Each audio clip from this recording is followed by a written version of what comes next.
Hi everyone, welcome back to my channel. I am having a wonderful week so far. I hope you guys are too. Let me know in the comments down below. I'm excited because my frame for my house, my first home, is now completed. So the framework for the walls and the roof and all of that has now been done. The brickwork has arrived on site, which is great. So the brickie should be starting in the next couple of weeks.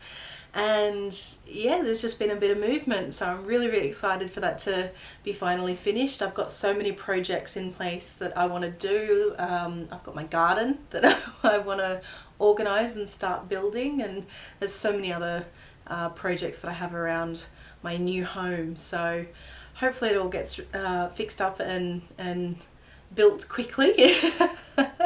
And yeah, but for those of you who are new here, my name is Bethany Bugin and I do an episode every week called Toxic Tuesday, where I talk about a toxic plant that you may have in your backyard. And this week's episode is on Cephalanthus Occidentalis. Cephalanthus Occidentalis is more commonly known as buttonbush, but also goes by the names common buttonbush, button willow, honey bells, button ball, and riverbush. Buttonbush is a flowering plant from the Rubiaceae family, which is the same family that coffee comes from. It is a deciduous shrub that reaches roughly 1 to 3 meters, but has been known to get as high as 6 meters. Its leaves are glossy and dark green and are generally arranged in pairs or in threes.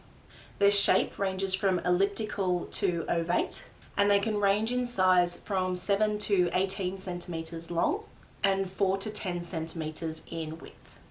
The edges are smooth and they have a short petiole.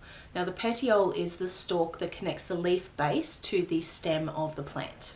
The flowers of the buttonbush are small and are borne in distinctive spherical shaped clusters.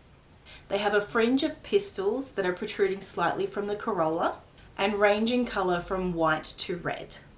Now, pistils are the female reproductive organs of the plant. They generally consist of a swollen base, which is where the potential seeds are stored, a stalk that rises from the base, and pollen receptive tips.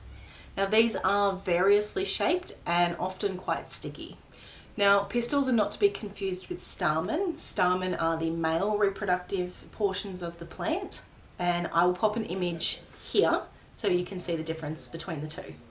Now, in reference to corolla, no, I am not talking about a Toyota Corolla. I'm actually referring to the petals that are surrounding the reproductive organs of the plant. Buttonbush is native to eastern and southern North America. It is commonly found in wetland areas, including swamps, mangroves, floodplains, pocosin, and moist forest understory. If you're wanting to cultivate this plant in your own garden, make sure you use sand, loam, clay, or limestone soils. And due to it liking wet and moist soil, poor drainage or standing water is generally fine. Now, not a lot of information is available regarding buttonbush and its toxicity. The list of symptoms is actually quite small. What I have been able to find though is that the foliage of buttonbush contains glucosides, which are toxic when taken in large enough doses. Symptoms generally include vomiting, convulsions, chronic spasms, and muscle paralysis. Buttonbush has been used historically for medicinal uses. Decoctions of the bark were used as a laxative to treat bronchial and venereal diseases. A wash was made to treat sore eyes, and it was used as an anti-diarrheal agent, rheumatism medication, an anti-inflammatory, and for the treatment of headaches and fever.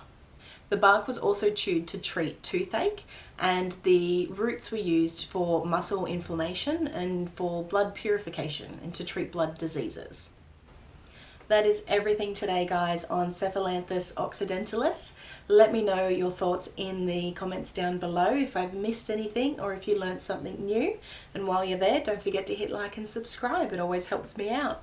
But thank you very much, guys, for spending some of your day with me. It always means a lot. And I will see you all on the next episode of Toxic Tuesday. Have a lovely week, guys, and keep on learning. Bye.